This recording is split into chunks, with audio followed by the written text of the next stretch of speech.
Good day to everybody. Welcome back to the Formula Sports channel. As always, thanks for being here, and as always, the support is much appreciated. This video was supposed to come out a few days ago, but man, plan God wipe. You know, yeah, the thing never work how we did want it to work. Seeing sometimes in life you have to roll with the punches. I'm finally getting around to doing this video now. You know, first of all, before me get night, I just want to say people, Leon Bailey, I'm a baller. I don't think there's anybody in a Jamaica who Leon Bailey at the end of it all is really and truly them baller. See, I don't think nobody in a Jamaica, Leon Bailey are not them baller. Leon Bailey, I'm a baller. See, I'm a baller. I've done positive content on Leon Bailey. I've done negative content on Leon Bailey. People, I have to be objective. I think it's my duty to be objective, right? That's the first thing.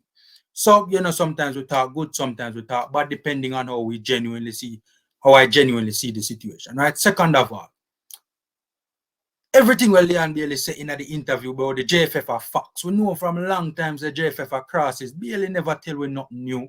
Bailey never tell we nothing where we never know. But they done already know all of that about the JFF already and how they move and how they operate. See? Now, with that being said, I want to focus on the aspect of the interview where Leon Bailey takes zero accountability for his actions, right?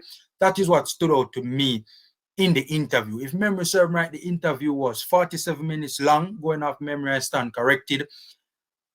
But zero accountability, 47 minutes and zero accountability. The man admitted in the interview to his transgressions and admitted that he transgressed on multiple occasions. And I try to brush it off as if it is no big deal.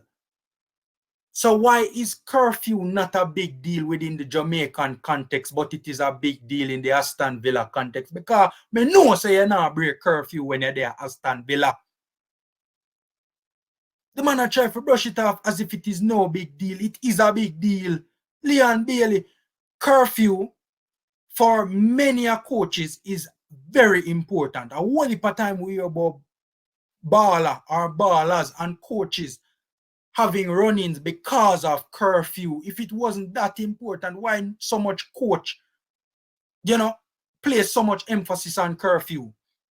The gaffer in a press conference say he has many agreements, but one rule: don't break curfew. And you broke curfew and broke it on a number of occasions. The man goodly tired of it.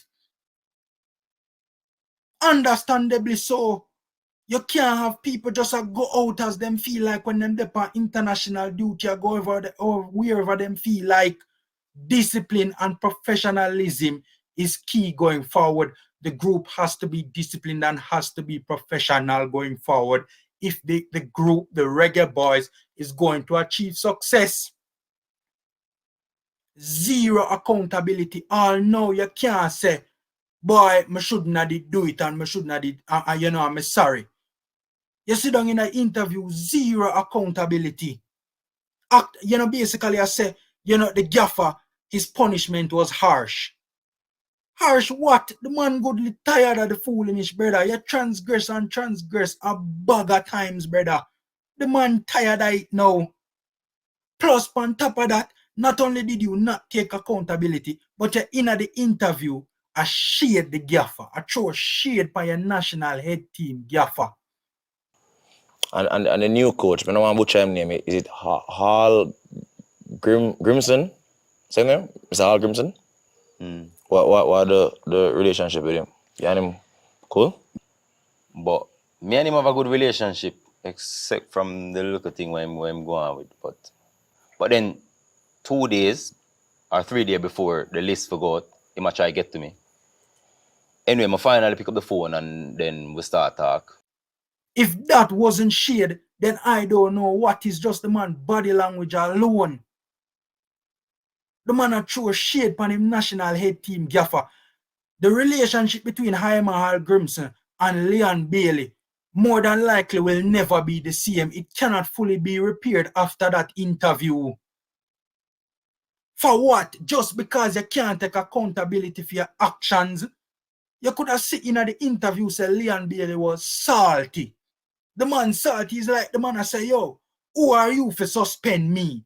It was arrogance almost. It was basically arrogance. Every 30 seconds, the man in the interview try to remind we say, yo, him humble. Brother, me no want to hear say you're humble, brother. Me want to see say you're humble, brother. Accept responsibility for your actions, humble yourself, and accept responsibility and accountability. It reeked of saltiness, brother. That's the part of me want to talk about, brother. I know you not take accountability, brother. I am not going to speak on, you know, the timing of the interview or the timing of you claiming that you're stepping away from the national team. You say a long time you think about it and you plan it and rare. I'm not going to debate upon that because I don't know. It looks suspect, to be fair. You step away now right after you just get suspended. And we see by your body language say you're salty about the suspension. But I'm not going to question you because, to be fair, I don't know. You could very well have been planning this a long time. See? But brother, you're in the interview and share the national head team gaffer. Brother, you basically put your international career in jeopardy.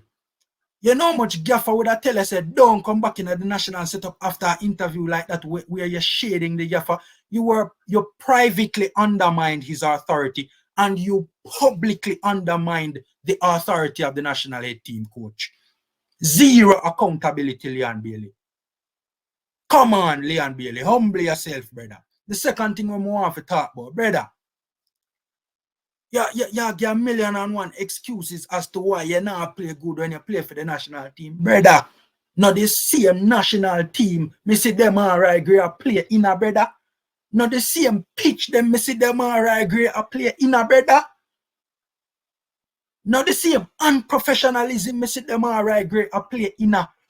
But brother, me see them alright great balling and you sit down in interview complaining. The same context and them are great a flat out ball for the national team, goal contribution left, right, and center. And you sit down in an interview, a ball, and a complain. The same context, different results. Them are great the same type of player like you. So what excuse do you really have, brother? What excuse do you really have? You have been poor for the national team. Poor. I'm going to tell you something when enough people don't look like them want to tell you. I'm going to tell you why you flop for the national team. You know why you flop for the national team, Bailey? Because when you come play for Jamaica on international duty, see, you're there Dolly Sundays, you're there Uptown Mondays, you're there Rare Tuesdays, Broke Out Wednesdays, Skin Out Thursdays, Dash Out Fridays. Party scene at the pan when you come to Jamaica, brother. We see the videos, we see the pictures, brother. Your headspace not in the right place when you're forward for come play for Jamaica, brother. Like you think of some vacation you're forward pan, brother. That is why you're not play for Jamaica, brother. That is why you're not playing well for the country, brother. Since nobody not look like them want to tell you what is up, brother. We see the pictures and we have seen the videos of you and we have heard the stories of your partying exploits. When you come for international duty, brother, that is why you're not playing well for Jamaica, brother. Some know why you excuse them from your brother. I see them alright, you're playing at the same context and flat out balling. You in an interview complaining.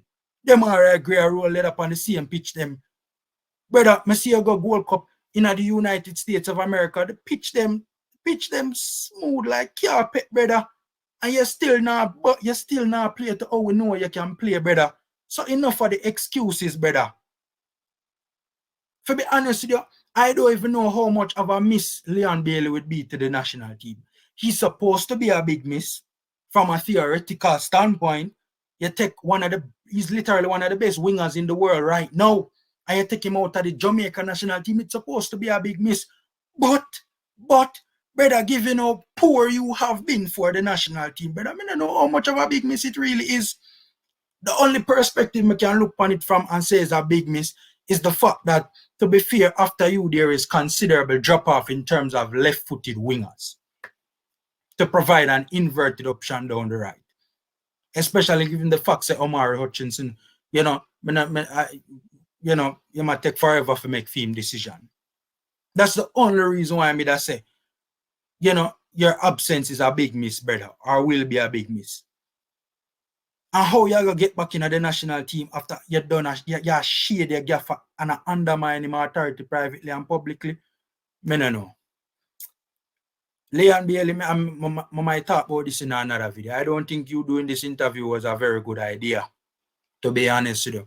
Anyways, a lot of fallout from the video, from the interview rather, not surprising. When I heard it, it was a hard watch, to be honest with you. I have to take my time and go through it, to be honest with you. I never really want to hear it. But, you know, we are vloggers, so we have to sit down and listen to the thing. Let's see, you know, how it plays out. Let's see how it plays out. Knock up the likes button, subscribe, and share, ladies and gentlemen.